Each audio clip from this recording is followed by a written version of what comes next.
really think this is about to be the I'm hot as hell episode because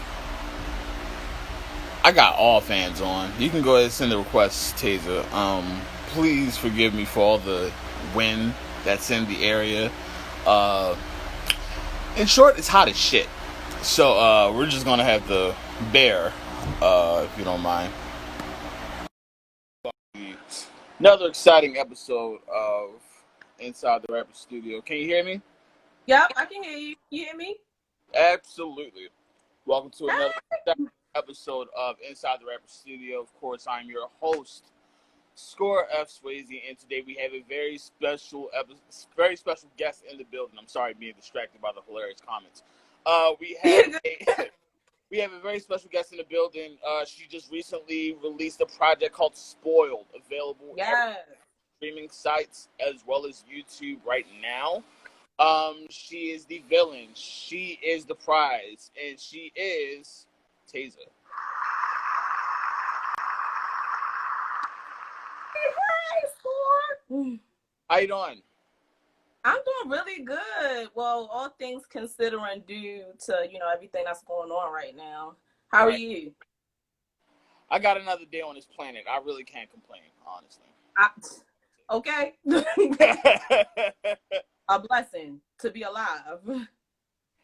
So the first thing, well, if you're not aware, in the shows that we have, with every interview, there's an origin story that's told for the artist that's on as a guest. So could you tell us how everything got started for Taser the Villain? Sure.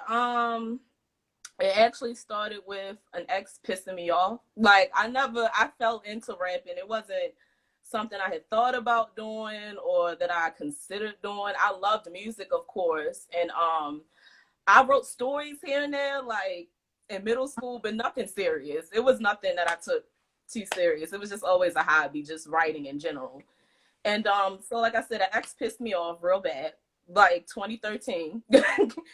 And I was nothing I could do. I couldn't physically, murder him. So I said, let's take this maybe to a beat. I don't know. I don't know why I decided to make it a song, but I was just so angry. And I was like, I have to do something with these raw emotions. So I just wrote my first verse. And someone that I know, they also rap. A part of TCK Cruise. He was making a song at the time, and he was in the studio, and I was like, let me get on the song.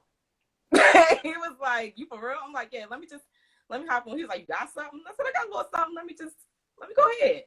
So I recorded my first verse, did what I could.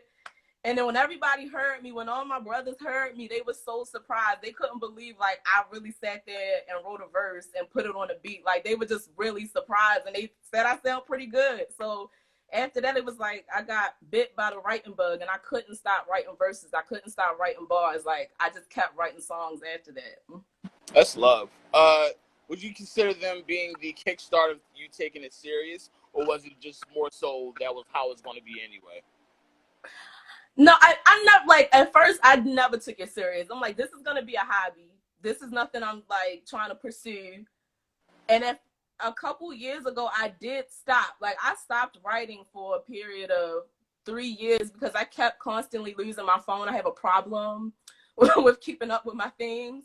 So I would constantly lose phones, and they had so many verses in there, so many songs that I wrote, and I just got really discouraged. So for a while, I just stopped writing, and especially because it was nothing that I wanted to take serious in the first place, because I am a fashion designer. That's what I'm in school for. That's what I've been doing for a very, very long time. So I just focused more on that. And I want to say 2018, again, bored, in the car, just listening to beats, and I'm just like, I want to write to this, and I just started writing again, and from there I haven't stopped. And I said, if I can't turn this off, because it's not something I can turn off. Anytime I hear a beat that I like, or I hear something that see something or hear something that inspires me, I'll automatically come up with a few bars here and there. Like, I'll automatically start writing in my head, and I'm like, how do you turn it off? If I don't want to pursue it, then what do I do with it? And everyone just told me, like, put it out there. Like, what other choice do you have? If you can't turn it off, people like what they hear, you might as well pursue it. So I just been, doing my thing ever since. Absolutely. If it's anything that I've learned from Dark Knight besides it being overrated, the greatest quote from it is, if you ever do something good, never do it for free. That's dope. So I want to jump right into the project that is on discussion for today, which is Spoiled. I want to talk to you about the culmination of the idea, how you got to write to it, and the process it took to make it. Well, I've actually been done the project for a while now. The project was done, I want to say, November. Like, I finished writing everything. I finished writing last summer, but I finished recording in November. I wanted to put it out last summer, but, things didn't go the way I wanted them to go. It was a lot that went on, and I had to change different people that I used for my team. So a lot of stuff happened. And I just decided, well, let me take my time. The only reason I decided to come out with the mixtape, because I had a full EP already made. Right. My brothers, they always had beats ready for me. Like my brother, shout out to Wreak Havoc. He makes beats all the time. And whenever I hear one, I ask him, can I get it? Then I'll write to it automatically. I'll write to it immediately. So I had so many original beats that I already wrote to. But he is always on me about doing things the right way and doing things like I'm handling all my legalities, and I didn't have anything in place. I didn't have, anything copywritten. I didn't have an ASCAP. I didn't have any of that. And he was just like, you can't put this out. He was like, if somebody takes it, then what? What you gonna do? Like, you don't have nothing on paper. And I was just so upset because I'm like, I want to put my music out so bad. So what do I do? I said, if I have all this material and I can't put it out, then what do I do? He was like, well, make a mixtape. He was like, get some instrumentals. And I hate using instrumentals. I like using original beats because I like to make my own songs. But he was just like, make a mixtape, get some instrumentals, and try to build your buzz up. He was like, yeah, you won't get paid off of it. He was like, but at least you'll start to build a fan base.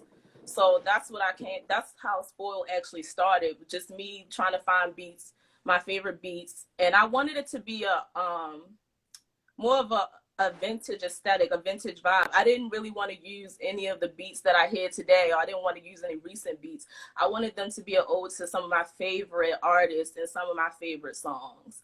And, it just started to evolve. Anytime I heard a beat, okay, yeah, that's what I want to use for my project. And I was trying to figure out a name for so long. I didn't know what I wanted to call the project. But one day, I didn't get my way. I wanted something really bad. And I wasn't getting my way. And they're like, you're so spoiled. And I hear that all the time. I am constantly being called spoiled or brat. And it just happened at this particular time. As soon as they said it, I said, yes. That is the name of my project. That is me. That is Taza. That is perfect. That is the embodiment of who I am pretty much. So I definitely wanted to use that. And I wanted to, women to think about, like, are you being spoiled, sis? Make sure you're spoiling yourself, and make sure that, everybody else around you too is treating you the same way. Like, don't accept nothing less. I wish I had a period button on here, but I don't. So okay. So the first song I wanted to talk to you about from Spoil, which is On My Shit, was actually the first song that I heard from you. Could you tell us how this song came about? Yeah, definitely. So it wasn't supposed to be my first single. That was actually an accident. That was one of my least favorite songs when I recorded the project. Only because I wasn't in that space anymore. That song is that's a lot for me to hear when I hear that song, because it was such a hard time for me. It was actually based off of an actual breakup, and that's exactly how I felt. So when I hear it, it's like when I start to recite it, I kind of get upset all over again. All over again. Right. So, yeah, the inspiration was from an actual breakup. The person has heard the song. They said they will make a response. And don't go rap beefing. Please don't go rap beefing. No, I say at the end of the song, it's not a diss. I just had to let you know, like, That's the main thing people say when they do. This ain't no diss. This is a statement. It's not. It wasn't. I just let me express myself. Let me tell you how I felt in song form. I'll take that. So before we move on, I want to give a few shout outs to everybody that's in the building. Yeah. Ignoring all these Fred Flintstone comments, and I want you to go laughing inside. See, shout I out so I wasn't even going shouts out to Rick Havoc. I said I love Leopard, so I wasn't even going to give you Fred Flintstone.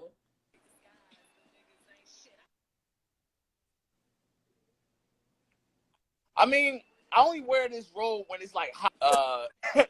Shouts out to Beth Banger. Shouts out to Haha, you lost, not me. Shouts Hank. Shouts out to Graffiti Tech. Shouts out PCK, okay. Okay. Shouts out to another fucking food show.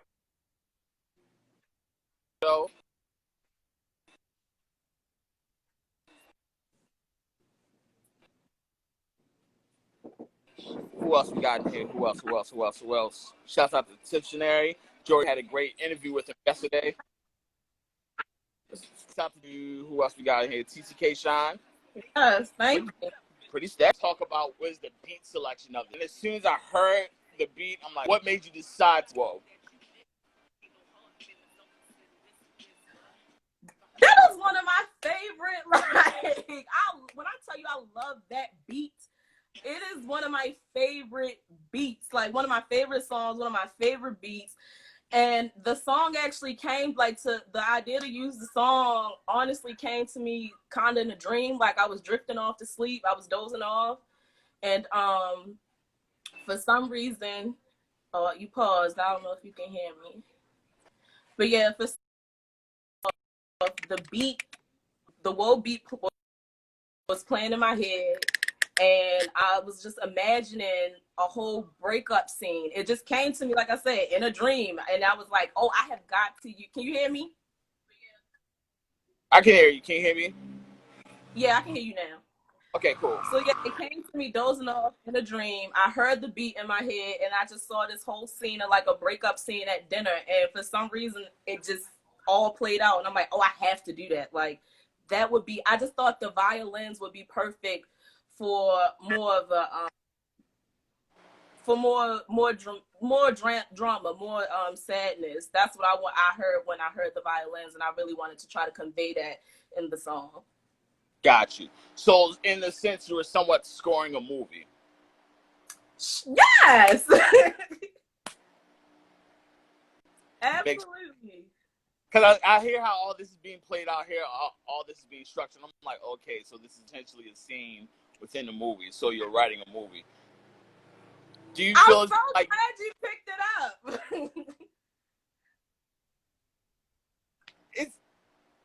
it's for the people, of course. It's like I think you served it on a silver plate, essentially, like very well played out as well. If you guys haven't checked the video out, it's out now on YouTube. Just search Taza, Taza on my shit. Great video, by the way. Thank you so much. Don't sweat it. I'm going to take a quick commercial break before we get set up for the second half of the interview, fix some things with the connection, then we'll be all clear. So we'll be right back in about 60 seconds. All right.